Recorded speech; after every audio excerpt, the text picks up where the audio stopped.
VTV ન્યૂઝમાં આપનું સ્વાગત છે। આપની સાથે હું છું નેહા। આજે મહારાષ્ટ્ર અને ઝારખંડ વિધાનસભાની ચૂંટણીનું પરિણામ આવવાનું છે અને તેના પર સૌ કોઈની નજર મંડરાયેલી છે। મહારાષ્ટ્રમાં મહાયુતિ અને મહાવિકાસ આઘાડીના ભાવિનો આજે ફેસલો થશે અને હવે તમામ જે મત છે તે ઈવીએમમાં કેદ થઈ ચૂક્યા છે।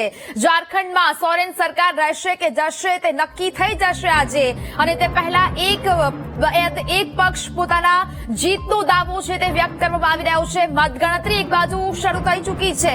ઉત્તર પ્રદેશ, મધ્યપ્રદેશ સહિત 14 રાજ્યોની 48 બેઠકોની પેટા ચૂંટણીના પણ આજે પરિણામ।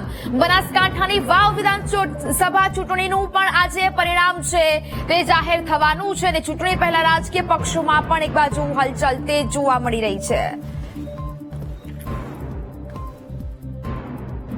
તો ચર્ચા કરવા માટે આપણી સાથે સ્ટુડિયોમાં ભાજપ નેતા મહેશ પુરોહિત પણ જોડાયેલા છે, કોંગ્રેસ નેતા રાજેશ સોની જોડાયેલા છે અને રાજકીય વિશ્લેષક તરીકે ડોક્ટર વિશાલ પટેલ આપણી સાથે જોડાયા છે। વિશાલભાઈ, સૌથી પહેલા આપણે વાવથી શરૂઆત કરીએ છીએ। બેઠક છે આ વખતે ખૂબ જ ચર્ચાનો વિષય જોવા મળી। ભાજપ અને કોંગ્રેસ જેટલું ચર્ચામાં આ વખતે નહીં રહ્યું હોય તેટલું અપક્ષ આ વખતે ચર્ચામાં જોવા મળી રહ્યું છે, ખાસ કરીને વાવજીભાઈ પટેલ। 100% વાવ બેઠક જે છે એ આગળ ચર્ચા કરી એમ ગેનીબેનની બેઠક હતી અને ગેનીબેનની બેઠક ઉપરથી જે રીતે કોંગ્રેસના ઉમેદવાર રજૂ કરવામાં આવ્યા, પછી ભારતીય જનતા પાર્ટીમાં જે હલચલ થઈ, પછી જે રીતે અપક્ષની અંદર બેઠકની અંદર જે ચર્ચા જોવા મળી, આની અંદર એક વસ્તુ આપણે કહેવા જઈએ, બે વચ્ચે ત્રીજો ફાઈ જવો એવી પરિસ્થિતિ અત્યારે વાવ બેઠકની અંદર અત્યારે જોવા મળી રહી છે કે વાવ બેઠકની અંદર અત્યારે જે રીતે વોટ શેરિંગની વાત હોય, પ્રચાર પ્રસારની વાત હોય, બહુ જોરશોરથી પ્રચાર પ્રસાર કરવામાં આવ્યો। ગેનીબેનને પણ આગળ આવીને કોંગ્રેસ તરફથી જે રીતે પ્રચાર પ્રસાર કરવામાં આવ્યો, બહુ સારી રીતે પ્રચાર પ્રસાર કરવામાં આવ્યો। પરંતુ આની અંદર જે અત્યારે જોવા મળી રહ્યું છે કે કોંગ્રેસ અત્યારે જે રીતે સ્ક્રીન પર જોવા મળી રહ્યું કે કોંગ્રેસ પણ અત્યારે સમથિંગ 250 વોટથી આગળ છે। આની અંદર ફાયદો જે છે એ અત્યાર સુધીમાં જે 2-3 દિવસ પહેલાના જે એક્ઝિટ પોલ મુજબ જે જોવા મળ્યા હતા એ મુજબ જે ભારતીય જનતા પાર્ટીનું વલણ ક્યાંક જોવા મળ્યું હતું કે ભારતીય જનતા પાર્ટી ક્યાંક આગળ છે, ભારતીય જનતા પાર્ટી ક્યાંક બેઠકની બાજી મારશે, કારણ કે ત્યારે ભારતીય જનતા પાર્ટીની એક વસ્તુ જોવા જઈએ કે આખું મોવડી મંડળ ઉતારવું પડ્યું હતું ત્યાં આગળ વાવ બેઠકની અંદર કે દરેક નેતા રાત દિવસ ત્યાં આગળના દિવસની રાતની વાત કરીએ કે ત્યારે દરેક લોકો જે માઇક્રો પ્લાનિંગ, જે ભારતીય જનતા પાર્ટીનું સૌથી પહેલેથી રહેલું છે કે માઇક્રો પ્લાનિંગ કે છેક છેલ્લેના માણસ સુધી પહોંચી જવું પહેલા તો, કે જેની અંદર સફળ રહ્યા હતા। પરંતુ જે રીતે કોમ્યુનિટીની વોટ બેંક જે શેરિંગ કહીએ ને કે જેની અંદર વાવ બેઠકની અંદર ઘણી રસપ્રદ જોવા મળી છે અને જે રીતે અપક્ષના ઉમેદવાર છે એ અત્યાર સુધીનું, જ્યાં સુધી મારું એનાલિસિસ ને હિસ્ટ્રી મુજબ જેની પણ સામે ઉભા રહ્યા છે એ અત્યાર સુધીમાં 7 વખત ઉભા રહ્યા છે, પણ ક્યાંય 7 વખત સામેવાળા વ્યક્તિ જે છે એમને ક્યાંક હારનો સામનો કરવો પડ્યો છે, કે મીન્સ કે અત્યારે જે ભારતીય જનતા પાર્ટીમાંથી બહાર નીકળીને એમને જે અપક્ષ તરીકેની ઉમેદવારી નોંધાઈ, એટલે ક્યાંક અત્યાર સુધીની 7 વખતની ગણતરી કરવા જોઈએ તો 7 વખત એમની સામેના જે ઉમેદવાર છે હારેલા છે। એટલે ક્યાંક અત્યારે આ વખતે પણ જે રીતે જોર જોવા મળી રહ્યું છે, કારણ કે તમે વોટ શેરિંગની વાત કરો કે વોટ શેરિંગની અંદર જે ત્યાં આગળની કોમ્યુનિટી જે છે એ ઠાકોર સમાજ જે છે, જે રીતે ગેનીબેનના પ્રોડક્ટિવ વોટ જે કોંગ્રેસની અંદર છે, અને જે અત્યારે ચૌધરી સમાજની વાત કરો છો કે જે શંકરસિંહ ચૌધરીએ જે પ્રચાર પ્રસાર કર્યો એ શંકરસિંહ ચૌધરીના તો એમના પ્રોડક્ટિવ વોટ જે છે 50% એમને મળવાના છે, પરંતુ જે ચૌધરી સમાજના બીજા જે વોટ જે છે એ ક્યાંક અપક્ષની અંદર અને ક્યાંક કોંગ્રેસની અંદર ડાયવર્ટ થયા છે। ક્યાંક ને ક્યાંક જો અપક્ષના ઉમેદવાર જે છે એના વોટ ક્યાંક વધી જતા હોય તો ભારતીય જનતા પાર્ટી માટે ખૂબ જ ચિંતાનો વિષય છે, કારણ કે જયારે અપક્ષ ઉમેદવારના જો વોટ વધશે તો ભારતીય જનતા પાર્ટીને મોટું નુકસાન છે, કારણ કે કોંગ્રેસનો ગઢ રહી ચૂકેલો છે વાવ બેઠક, અને વાવ બેઠક ઉપરથી જો આ રીતેનું પરિણામ આવે છે અને જો આ વખતે કોંગ્રેસ ખરેખર જે રીતે મહેનત કરી છે, કારણ કે વાવ બેઠક એમને છોડવી નથી ત્યાંથી, કારણ કે કોંગ્રેસમાંથી જે લોકસભાની અંદર ગેનીબેન ગયા છે એ બહુ મોટું, ગુજરાતની અંદરથી આપણે કહીએ કે બહુ મોટી એમની સિદ્ધિ કહી શકાય કે એક જ બેઠક જે મળી હતી કે જ્યારે આપણે એ વખતના પર પરિણામોની રાહ જોઈ રહ્યા હતા ત્યારે ક્યાંક ને ક્યાંક ભાજપ પૂરતા પ્રમાણમાં આગળ હતું, ત્યારે ભાજપ કહી જ રહ્યું હતું કે અમે તમામ બેઠકો ઉપર જીતી જઈશું, પરંતુ જ્યારે પરિણામ આવ્યું અને સાંજના ટાઈમે જ્યારે પરિણામ ડિક્લેરની અંદર વાવ બેઠક ઉપરથી ગેનીબેનનો ભવ્ય વિજય થયો હતો, જે જોવાલાયક રહ્યું હતું, જેમ આજે પણ સેમ એ પરિસ્થિતિ અત્યારે આપણને જોવા મળી રહી છે અને ખૂબ રસપ્રદ છેલ્લે સુધી રહેશે આ બેઠક, કારણ કે વાવ બેઠકની જે રીતે પહેલા પણ ચર્ચા હતી, અત્યારે પણ ચર્ચા છે, અને જે રીતેનું અત્યારે વલણ દેખાઈ રહ્યું છે અને જે રીતે લોકોનો મિજાજ દેખાઈ રહ્યો છે તે ક્યાંક ને ક્યાંક જે ભારતીય જનતા પાર્ટીનું વલણ સારું છે કે હા અમે જીતી જ જઈશું, જે રીતેનું અત્યારે દાવો કરવામાં આવી રહ્યો છે, પણ ક્યાંક ને ક્યાંક ફરીથી આ વખતે વાવ બેઠક ઉપર કોંગ્રેસનું વર્ચસ્વ બન્યો રહેશે, કારણ કે જે રીતે લોકોએ વોટિંગ કર્યું છે, લોકોએ સ્પેશિયલી વોટ કરવા માટે બહાર આવ્યા છે, ક્યાંક ને ક્યાંક વોટિંગનો આંકડો વધવાના કારણે ભારતીય જનતા પાર્ટીને થોડું સારું દેખાઈ રહ્યું છે કે ક્યાંક અમારા તરફી બેઠક રહેશે, કારણ કે અમે જે રીતે પ્રચાર પ્રસારને અમારું માઇક્રો પ્લાનિંગ હતું, પરંતુ ક્યાંક આ બેઠક કોંગ્રેસના ફાળે જઈ શકે એવું અત્યારે લાગી રહ્યું છે. બિલકુલથી રાજેશભાઈ, હવે જે પ્રકારના આંકડાઓ અત્યારે આપણે જોઈ રહ્યા છે વાવ બેઠક પરના, એક બાજુ હાલ તો આંકડાઓ સતત આપણે જોઈ શકીએ છીએ કે બદલાતા રહી શકે છે, પરિણામ ક્યારે પરિવર્તન પણ થઈ જાય છે કે ગઈ વખતે આપણે લોકસભામાં પણ જોઈ ચૂક્યા છે કે પહેલા જે પ્રકારના એક્ઝિટ પોલ આવ્યા ત્યારબાદ આંકડાઓનું જો ખેલ રચાયો હતો ને ત્યારબાદ પરિણામના આંકડાઓ છે તે જુદા આવ્યા. હવે 2017માં વાવ બેઠક પર જે પરિવર્તન આવ્યું, પરિવર્તનનું એક પવન ફૂંકાયો ને ત્યારબાદથી લઈને 2017 અને 2022ની વિધાનસભા ચૂંટણી કે જ્યાં કોંગ્રેસનો ગઢ કહો કે પછી ગેનીબેન ઠાકોરનું ગઢ કહો, આ વખતે શું પરિસ્થિતિ? નહીં, વાવ બેઠક તમે કીધું 2017ની અંદર હમણાં રાજકીય વિશ્લેષકે બી વાત કરી કે જે રીતે ચૌધરી વોટ બેંકની વાત કરી અથવા તો 2017માં તમે વાત કરી, તો બેન 2017ની અંદર એ બેઠક પર ભારતીય જનતા પાર્ટી તરફથી લડ્યું કોણ હતું? શંકરભાઈ ચૌધરી લડ્યા હતા.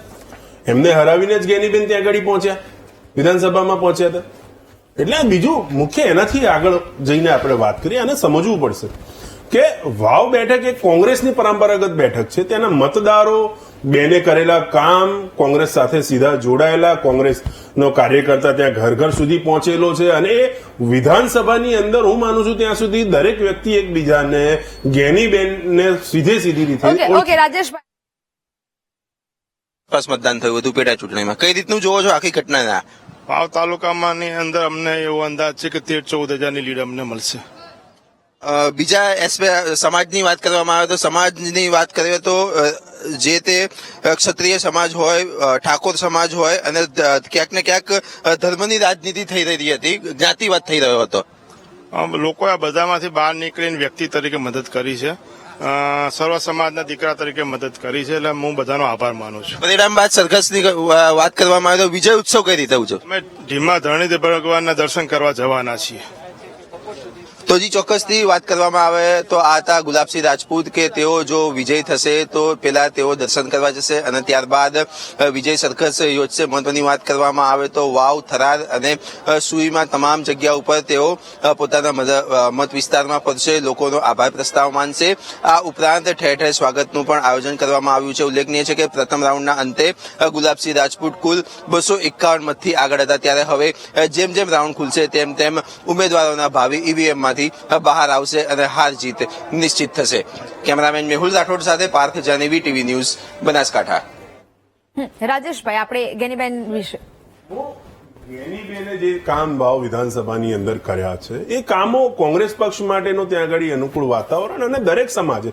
બીજું 2022ની જયારે ચૂંટણી થઈ અને ભારતીય જનતા પાર્ટીને પ્રજાએ ખૂબ મોટું મેન્ડેટ આપ્યું અને મેન્ડેટ આપ્યા બાદ પ્રજાએ જોયું કે ભારતીય જનતા પાર્ટી પૂરતું સંખ્યાબળ છે, પૂરતી સંખ્યા છે અને ભૂતકાળમાં ના હોય એટલા ધારાસભ્યો ચૂંટાઈને આવે છે, તેમ છતાં આમ આદમી પાર્ટીના ધારાસભ્યો હોય કે કોંગ્રેસના ધારાસભ્યો હોય, એ લોકોને કેવી રીતે રાજીનામા અપાવીને અથવા તો એ લોકોને કેવી રીતે પોતાના પક્ષમાં જોડીને એમને ધારાસભ્ય બનાવે. એટલે પ્રજા હવે આ બધું જોઈ રહી છે કે જો ભાજપ પાસે પૂરતી સંખ્યાબળ છે તેમ છતાં એમને વિરોધ પક્ષમાંથી જ ધારાસભ્યો બનાવવા છે, વિરોધ પક્ષમાંથી જ કરવું છે, તો લોકોને આ રાજનીતિ ગમી નથી.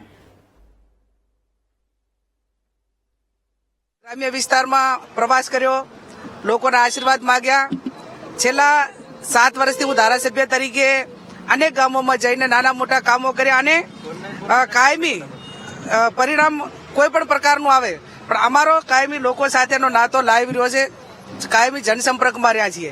એટલે વાવ વિધાનસભાના મતદારો, સર્વ સમાજના મતદારો કોંગ્રેસ પાર્ટીને આશીર્વાદ આપી અને કોંગ્રેસની હેટ્રિક નોંધાવશે.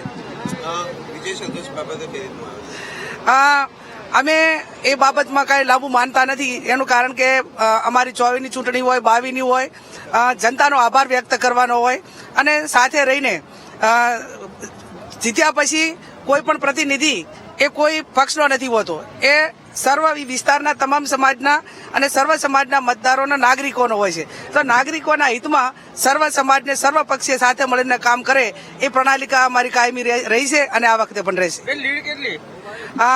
5000થી ઉપર અને 10,000ની અંદર કોંગ્રેસ પાર્ટી વિજય બનશે.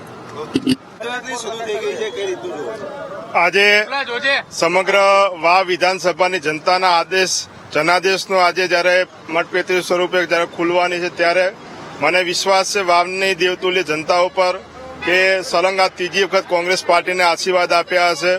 શરૂઆતથી જે દિવસથી ફોર્મ ભર્યું ત્યારથી આજ સુધી વાવના તમામ સમાજના સર્વ સમાજે આશીર્વાદ આપ્યા છે અને પૂરો વિશ્વાસ છે કે આજે ચૂંટણીનો જે પરિણામ આવશે તે કોંગ્રેસ અહીંયાથી જીતશે.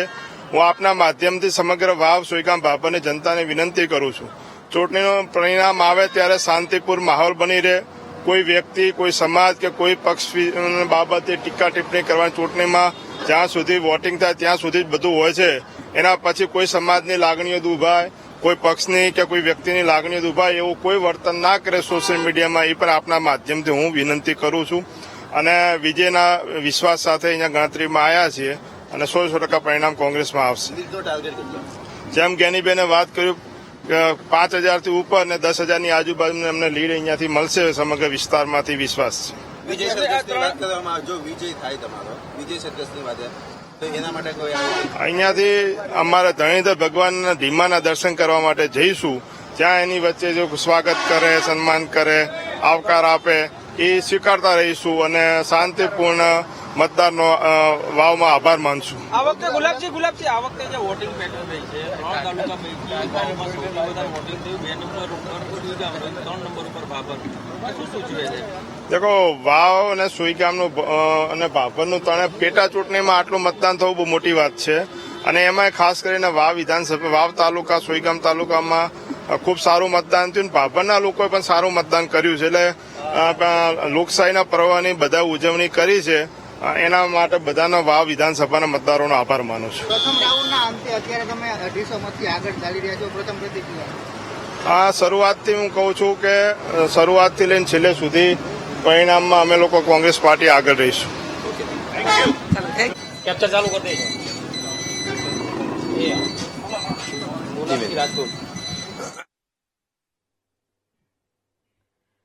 તો જ પ્રકારે હાલ તો ગેનીબેન ઠાકોર હેટ્રિકની વાત કરી છે, સાથે જ 5,000 થી ઉપરની લીડ કોંગ્રેસ મેળવશે તે પ્રકારની વાત ગેનીબેન ઠાકોર દ્વારા કરવામાં આવી છે.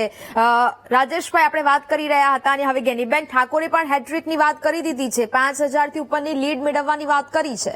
હું એ જ વાત ઉપર આગળ વધી રહ્યો હતો કે અમે ચોક્કસ પહેલા દિવસથી અમને વિશ્વાસ છે, પ્રજાની અંદર વિશ્વાસ છે અને અગાઉ વાત કરી કે ઠાકોર સમાજ, ચૌધરી સમાજ, આ સમાજની વાત નથી, આ ત્યાંના લોકોની વાત છે. અને આ વખતે સર્વે સમાજે ભેગા થઈને નક્કી કર્યું છે કે ભારતીય જનતા પાર્ટીને હરાવવા છે અને કોંગ્રેસની જે પરંપરાગત બેઠક છે એમાં કોંગ્રેસને જીતાડવા છે. એટલે આ સ્ટાર્ટિંગ હજી તો પહેલો રાઉન્ડ છે, આમાં 17 રાઉન્ડ વિધાનસભાની ચૂંટણી હોય એટલે 17-18 રાઉન્ડ થતા હોય એટલે હજી 2-3 કલાક એક જ વિધાનસભાનું કાઉન્ટિંગ છે એટલે 2-3 કલાકનો સમય લાગશે.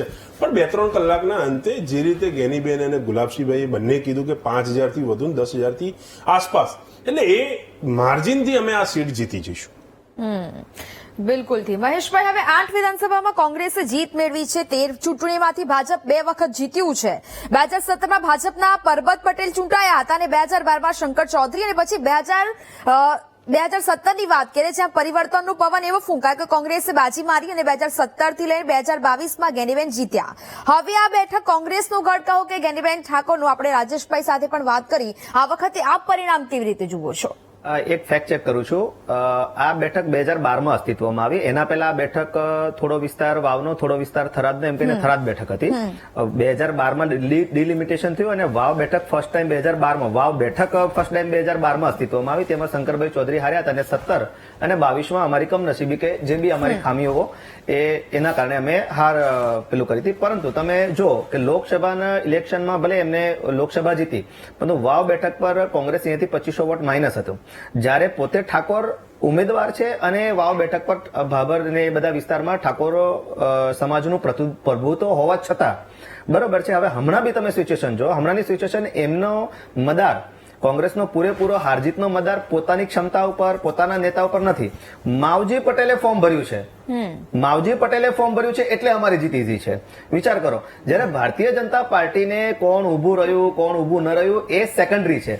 ફર્સ્ટ અમારું એ હોય છે સામે કોઈ બી આવે, અમારું પહેલું અમારું કાર્યકર્તાઓનું એક સંગઠન છે, અમારા બુથ સુધીના કાર્યકર્તા છે, બુથ સુધીની કમિટી છે, એ અમારી કામે લાગી જાય છે. જો કોઈ સામે આવે છે, રણ મેદાનમાં આવે છે તો એ સેકન્ડરી છે. એવું નથી કે પેલો ઉભો રહેશે અને કોંગ્રેસને નુકસાન કરશે ને તો અમે જીતશું. એ ભારતીય જનતા પાર્ટીની આવી કાચી મનોસ્થિતિ ક્યારે હતી જ નથી. નંબર 1. નંબર 2, હું ત્યાં 10 દિવસ હતો મીડિયા પ્રભારી તરીકે, મીડિયા સહપ્રભારી તરીકે, અને 10 દિવસ નો ડાઉટ શરૂઆતના હું 3 દિવસ લઉં તો નો ડાઉટ આખો માહોલ એન્ટી ત્યાં હતું. અમારે ત્યાં અમને જગ્યા કરવા માટે બી થોડી તકલીફ પડતી હતી, પણ જેમ જેમ અમે પ્રજા વચ્ચે ગયા, બરોબર છે, અને છેલ્લા 3 દિવસમાં તો આખી બાજી પલટી છે અમે, બરોબર છે. અને ગેરંટી સાથે કહું છું, વિચાર કરો, એટલા મોટા જીતના દાવા, ગેનીબેનની ખુદની બેઠક, છતાં બી ગેનીબેન ખુદ જો એમ કહેતા હોય કે 5000 આજુબાજુ લીડ રહેશે, તો તમે વિચાર કરો કે 5000 એટલે 2 ગામ આમથી આમ થઈ જાય, એટલે 5000 તો ઉલટા પડી જાય છે, બરોબર છે. સો એમાં કોઈ શંકાને સ્થાન નથી કે અમે જીત મેળવશું. બિલકુલ, એટલે કે હવે હાલ તો આ પ્રતિષ્ઠાનો જંગ બની ચૂકી છે આ બેઠક. ઠાકોર, ચૌધરી અને રાજપૂત વચ્ચે જે આ જંગ છે તે જોવા મળી રહ્યું છે. અપક્ષ પણ આમાં તેને અવગણી શકાય તેમ નથી, એટલે આ ચર્ચા આપણે યથાવત રાખીશું. મહારાષ્ટ્ર અને ઝારખંડની પણ આગળ ચર્ચા કરવી છે. રોકાઈશું. Welcome back. તો જે પ્રકારે હવે મતગણતરી છે તે શરૂ થઈ ચૂકી છે. વાવ બેઠકની આપણે જે પ્રકારેની વાત કરી રહ્યા હતા, જે આજે મતદારોનો મિજાજ છે તે બતાવશે કે આખરે હવે કોણ આમાં બાજી મારી ચૂકે છે, કારણ કે પ્રતિષ્ઠાનો જે જંગ છે તે બની ચૂકી છે. હવે સૌથી પહેલા તો વિશાલભાઈ, આપણે વાવ બેઠકની જે વાત કરી રહ્યા હતા, હવે એક સવાલ એ પણ કરવો છે કે આખરે અપક્ષમાં માવજી પટેલ છે તેમને અવગણી શકાય ને આગળ પણ આપણે આ વાતની ચર્ચા કરી, પરંતુ એવી સંભાવનાઓ વ્યક્ત પણ કરી શકાય ખરી કે અપક્ષ આ ચૂંટણીમાં હવે આવી જાય તેવી સંભાવના, કારણ કે કોંગ્રેસ અને ભાજપ વચ્ચે તો આ ખરાખરીનો જંગ છે જ, પરંતુ માવજી પટેલને પણ આપણે અવગણી ન શકીએ. માવજી પટેલને અવગણી ના શકીએ એ તમારી વાત 100% સાચી, કારણ કે આ વખતે ગેમ ચેન્જર માવજીભાઈ જ બની ગયા છે. કારણ કે માવજીભાઈના આવવાથી જે ચૂંટણીની અંદર ઉથલપાથલ જે થઈ, કે વોટ બેંકનું જે શેરિંગ જે થયું, એ માવજીભાઈના કારણે થયેલું છે. કારણ કે ભાજપની અંદરથી ટિકિટ ન મળી અને અપક્ષની અંદર ઇલેક્શનમાં ઉભા રહ્યા, એટલા માટે તો ભાજપને એટલું પૂરતું જોશથી ઇલેક્શન લડવું પડ્યું. કારણ કે એમને પહેલા એવું હતું કે ભારતીય જનતા પાર્ટી 100% જીતી જશે, પરંતુ જેમ કોંગ્રેસના પ્રવક્તાએ વાત કરી એમ ગેનીબેનનો ગઢ રહી ચૂકેલો છે. એમની વાતની અંદર ક્યાંક હું થોડુંક જે પ્રકારેની વાત કરવા જઈએ કે સુઈ ગામ હોય અથવા બીજા 2-3 જે ગામ છે, ત્યાંના લોકોનું જે રીતે વોટિંગ વધારે થયું છે આ વખતે, પરંતુ ત્યાંના ગામની જો થોડીક પરિસ્થિતિની વાત કરવા જોઈએ તો ક્યાંક વિકાસના કામો થોડા ઓછા થયેલા છે. એટલે ક્યાંક જો એ ગામની અંદર વોટિંગ વધારે થયું છે તો એ આપણા માટે, કોંગ્રેસ માટે જેટલું સારું ગણી રહ્યા છે, તો ક્યાંક બે બાજુ બેલેન્સિંગ પણ કરવું પડશે. કારણ કે જે રીતે વોટર્સને વધારે બહાર નીકળ્યા છે, એટલે કદાચ ભારતીય જનતા પાર્ટી એમના માઇન્ડ વોશ જે કહીએ કે લાસ્ટ ટાઈમના માઇન્ડ વોશ ના કારણે ક્યાંક એમનો જે વિકાસના કામો જે ઓછા થયા છે એની આગળ કરીને જો કર્યા હશે તો જો સુઈ ગામની અંદરથી જે વધારે વોટિંગ જે થયેલું છે તો એ ક્યાંક ભારતીય જનતા પાર્ટી તરફી પણ હોઈ શકે છે. એટલે આને આપણે બે તરફી જોવા જઈએ કે જ્યાં કોંગ્રેસનું પ્રભુત્વ અને ગઢ રહી ચૂક્યું છે, પરંતુ જે ક્યાંક વોટિંગ વધ્યું છે તો બેનિફિટ પણ થઈ શકે છે અને ક્યાંક નુકસાનકારક પણ થઈ શકે છે. અને જે રીતે આપણે વાત કરી કે માવજીભાઈ ચૌધરી, જે વાત કરીએ કે માવજીભાઈ ચૌધરી એ પહેલેથી જે ચીમનભાઈ પટેલની સરકારના જે 20 મુદ્દા જે અમલીકરણ સમિતિના પણ અધ્યક્ષ હતા, અને મેં તમને આગળ પણ કીધું એમ કે જેના એન્ટીમાં ઉભા રહ્યા છે એ ક્યાંક ને ક્યાંક એમના માટે મુશ્કેલી બની ચૂકેલા છે અત્યાર સુધીમાં 7 વખત અને 8મી વખત છે. એટલે ક્યાંક પ્રભુત્વ એમનું વધારે છે. જે રીતે વોટની વાત કરીએ, બેની વચ્ચે ત્રીજો ફાઈ જાય, પરંતુ એવું નહીં થાય કે અપક્ષની ક્યાંક સીટ આવશે, એ પોસિબલ તો નથી. એમને પણ જયારે ઇલેક્શનની અંદર જયારે ફોર્મ ભર્યું ત્યારે એમને પોતાને ખબર હતી કે આની અંદર મારું જે વર્ચસ્વ છે એ ક્યાંક ઓછું થયું છે, એટલા માટે એમને ભારતીય જનતા પાર્ટીની અંદરથી અપક્ષની અંદર ઉમેદવારી નોંધાઈ છે. કારણ કે એમને પણ ખબર હતી કે અહીંયા આગળ મારું વર્ચસ્વ જે એ ખરેખર વર્ચસ્વ લાયક વ્યક્તિ હતા, પરંતુ જે વોટ બેંકની વાત કરવા જઈએ, ક્યાંક ને ક્યાંક ભારતીય જનતા પાર્ટીએ જે સ્વરૂપજી ઠાકોર જે છે, કારણ કે એમને જે ઠાકોર કોમ્યુનિટીના જે ટોટલી વોટ જે છે એ ડિવાઇડેડ થતા હતા 2 ની અંદર પહેલા, કે કોંગ્રેસની અંદર જે છે એ પ્રોડક્ટિવ વોટ ગણી શકતા હતા એમના, કે જો એમની જે સીટ આપવામાં ના આવી તો ઠાકોર સમાજના ટોટલી પ્રોડક્ટિવ વોટ જે છે એ કોંગ્રેસ પાર્ટીમાં જતા હતા, અને કોંગ્રેસ પાર્ટીમાં જતો કોંગ્રેસ આસાનીથી જીતી જતું હતું. પરંતુ જયારે ગુલાબસિંહ રાજપૂત જે છે એમનો પ્રચાર પ્રસાર બહુ જોરદાર હતો, પરંતુ સ્વરૂપજી ઠાકોરનું તમે જોવા જાવ તો ત્યાં આગળ મંત્રીમંડળમાંથી બધાને ઉતાર્યા, નીચેના ગ્રાઉન્ડ લેવલ સુધી બહુ સારું કામ કર્યું, પણ ક્યાં એમનો પ્રચાર પ્રસાર એટલા મોટા પાયે બેનરો જે જોવા જઈએ કે ત્યાં આગળ બેનરો એટલા મોટા પ્રમાણમાં જોવા નતા મળતા જેટલા કોંગ્રેસના જોવા મળતા હતા. એટલા માટે ક્યાંક ને ક્યાંક આપણે કોંગ્રેસની જે ચર્ચા કરી રહ્યા છે, રીઝન એના બે છે. એક તો પ્રોડક્ટિવ બેઠક જે છે એ ઘણા ટાઈમથી આવી રહી છે, ને ગેનીબેનનું સમર્થન અને એમનો પ્રચાર પ્રસાર બહુ સારો રહ્યો છે.